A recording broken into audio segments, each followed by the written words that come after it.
Salut à vous, enfants, ados et parents qui regardez cette vidéo. J'espère que vous allez bien et que vous profitez pleinement de ces temps privilégiés passés en famille.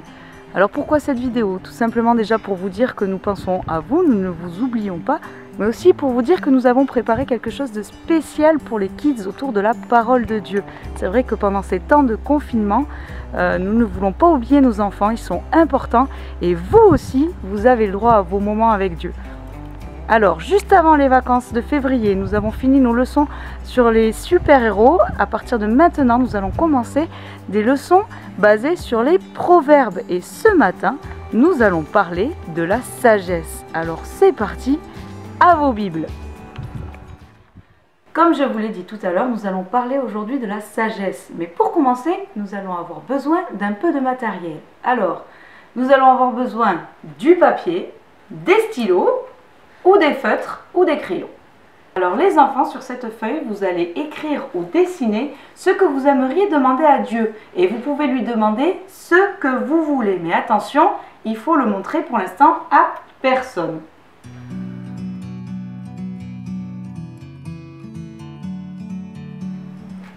Alors les enfants, c'est bon, vous avez terminé? Vous avez écrit ce que vous vouliez sur le papier?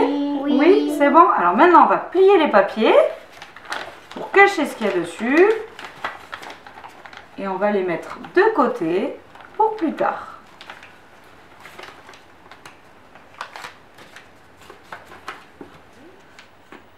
Alors les enfants, j'ai un problème. Hier, je me baladais et en me promenant, j'ai trouvé un joli collier. Oh! Un collier! Et quand j'ai regardé autour de moi pour savoir à qui il appartenait, il y a deux petites filles qui se sont jetées sur moi et qui m'ont dit « À moi, c'est à moi, donne-moi !» Du coup, quand j'ai réussi à les calmer, elles me disaient exactement toutes les deux la même chose. Oh, on se calme. Expliquez-moi, pourquoi il serait à vous?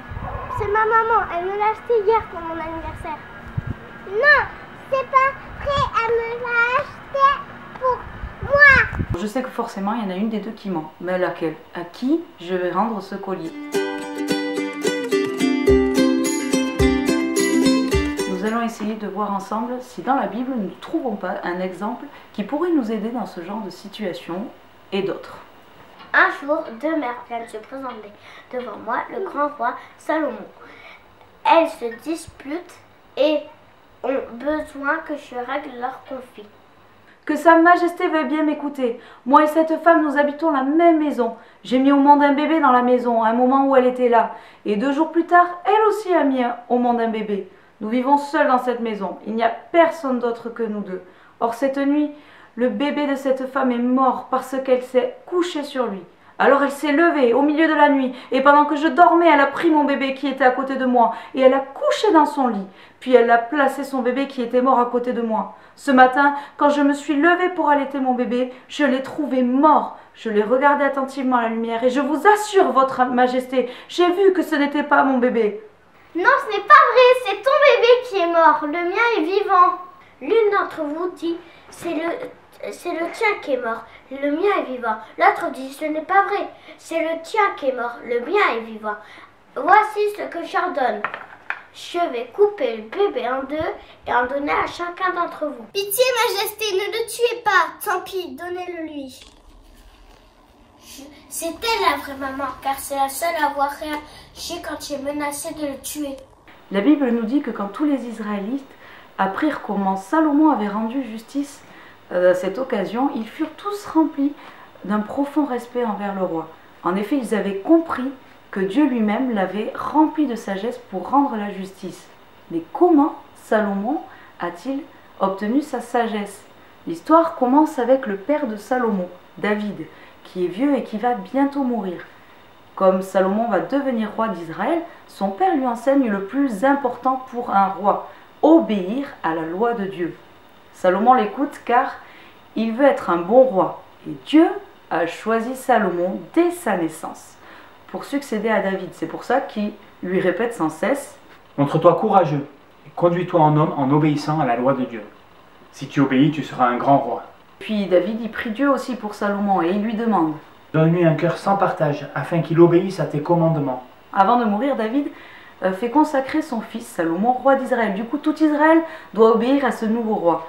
Et au début de son règne, le roi Salomon s'applique et il essaye de tout faire pour suivre les conseils de son père et pour obéir à ce Dieu qu'il aime tant, qu'il aime de tout son cœur. En plus, Salomon et les Israélites lui offrent des centaines de sacrifices à Gabaon sur les restes de l'autel de bronze du tabernacle de Moïse. Mais maintenant qu'il est roi, eh bien, il se rend bien compte que c'est pas si facile d'être roi et que c'est un travail très difficile. Du coup, Dieu ne le laisse pas tout seul et une nuit, il lui parle dans ses rêves. Et nous allons voir dans la parole de Dieu ce que Dieu lui dit dans ce rêve. Donc nous allons prendre la Bible et nous allons chercher dans le livre de 1 roi qui est dans l'Ancien Testament au chapitre 3 et du verset 4 au verset 15. Le roi se rendit à Gabaon pour y sacrifier, car c'était le principal des hauts lieux. Salomon offrit 1000 holocaustes sur l'autel. À Gabaon, l'Éternel apparut en songe à Salomon pendant la nuit, et Dieu lui dit : « Demande ce que tu veux que je te donne. » Salomon répondit : « Tu as traité avec une grande bienveillance ton serviteur David, mon père, parce qu'il marchait en ta présence dans la fidélité, dans la justice et dans la droiture de cœur envers toi. Tu lui as conservé cette grande bienveillance, et tu lui as donné un fils qui est assis sur son trône, comme on le voit aujourd'hui. Maintenant, Éternel mon Dieu, tu as fait régner ton serviteur à la place de David mon père. Et moi, je ne suis qu'un jeune homme, et je n'ai point d'expérience.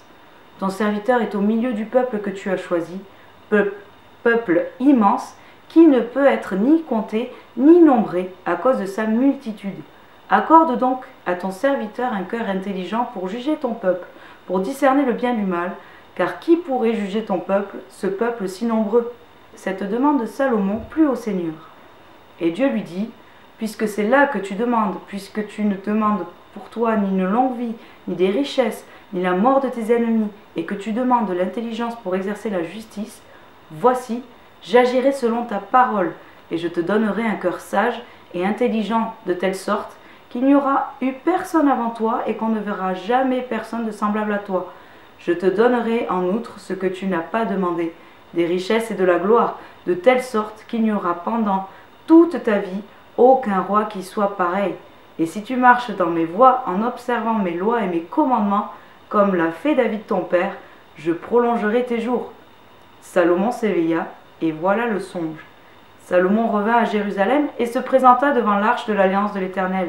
Il offrit des holocaustes et des sacrifices d'action de grâce, et il fit un festin à tous ses serviteurs. C'est incroyable ce que Salomon a demandé à Dieu, alors qu'il avait la possibilité de demander ce qu'il voulait, et en plus de ça, Dieu lui avait dit qu'il lui accorderait, peu importe sa demande.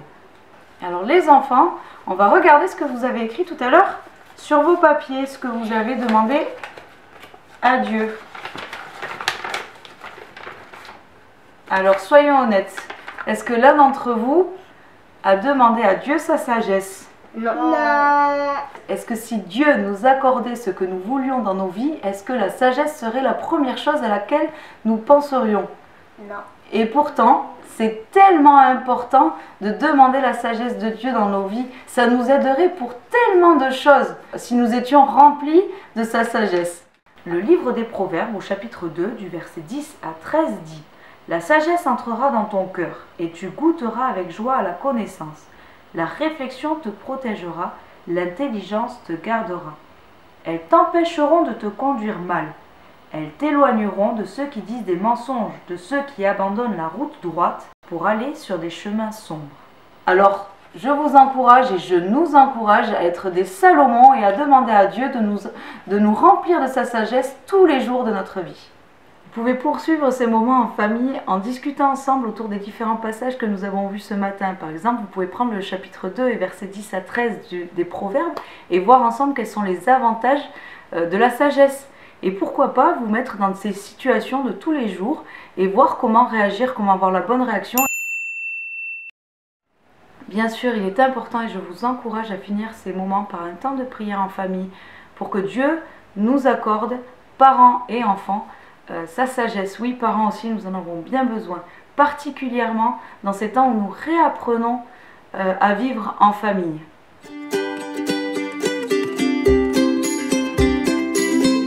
Dans la description de cette vidéo, vous trouverez en lien une petite vidéo sur un proverbe. Et après l'avoir regardé, je vous mets au défi, vous, parents, très exemplaires, d'habitude très sages, de raconter à vos enfants une situation où vous avez pu manquer de sagesse. Et par contre, vous les enfants, je vous mets au défi de raconter à vos parents une situation où vous avez pu faire preuve d'une grande sagesse. Donc le défi de cette semaine, pour tous, c'est de demander à Dieu de nous aider à faire preuve de sagesse, peu importe la situation.